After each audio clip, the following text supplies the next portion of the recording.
Hello అందరికీ, నేను మీ ప్రశాంతిని. మీలో పొంగడాలు అంటే ఎంతమందికి ఇష్టమో చెప్పండి. సమ్మర్ హాలిడేస్ వచ్చినాయి కదా, పిల్లల ఇంటి దగ్గర ఉంటారు, తినడానికి ఏదో ఒకటి అడుగుతూనే ఉంటారు. సో అందుకని ఇలా ఈజీగా బియ్యం పిండితో ఈ పొంగడాలు అయితే చేసుకున్నాము. చాలా టేస్టీగా ఉంటాయి. నేను వీడియో త్వరలో పోస్ట్ చేస్తాను. ఇవైతే చాలా టేస్టీగా ఉంటాయి. టేస్ట్ కూడా చాలా బాగా వచ్చింది.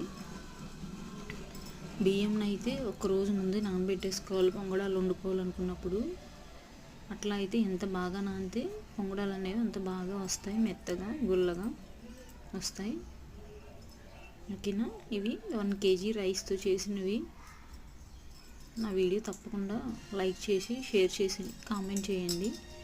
మిక్చర్ కూడా చేశాను శనగపిండితో స్నాక్స్ కోసమని. Thank you for watching. Bye bye.